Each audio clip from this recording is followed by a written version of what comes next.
7 అంతస్తులుగా ఈ రాళ్ళతో ఇచ్చాము. 7 రాళ్ళు పెట్టి 7 గోపురాలల్లే పెట్టి చుట్టాలందరినీ పిలిచాము. కిరీటాన్ని ఊరేగించాము. ఆ అమ్మవార్లకి అయ్యగారికి అలంకరించాము. చుట్టాలందరూ కూడా వచ్చి ఈ వయసులో బంగారు కిరీటం ఇచ్చారు. చాలా సంతోషం. మాకెవరికి ఐడియా రాలేదు, మీకు వచ్చిందని అందరూ మెచ్చుకున్నారు చుట్టాలందరూ. ఆ రోజున భోజనాలు, మేళతాళాలు అందరూ బాగా జరిగింది. ఇప్పుడేంటే ఇట్లా చేశారు. గోడకు కూడా మా వంశం వాళ్ళు అందరి పేర్లు అంటించారు.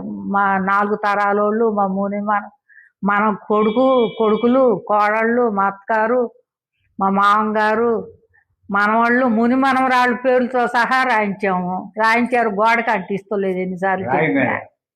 ఆ రాయి తీసుకెళ్లి గోడకు అంటిస్తలేదు. మేమేంటే వయసులో అయిపోయిన వాళ్ళు, మేమేంటే చాలా సంతోషంగా ఇచ్చాము దేవుడికి. ఇట్లా చేస్తారని మేము ఊహించలేదు. 70 లక్షలు అయింది. 1 కోటి రూపాయలు. 70 లక్షలు అయింది.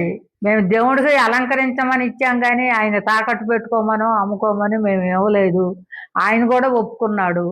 శ్రవణ నక్షత్రం రోజున కిరీటం పెడతాము, భోజనాలు పెడతాము, కిరీటం పెడతాము అన్నాడు. మాకు కూడా మమ్మల్ని కూడా భోజనానికి రమ్మంటే మేము రాలేమన్నాము. అందుకని మాకు క్యారేజీ కూడా పంపేవాడు శ్రవణ నక్షత్రం రోజున.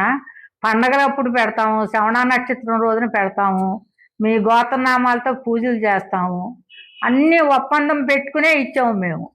అయినా కానీ ఇట్లా చేశాడు.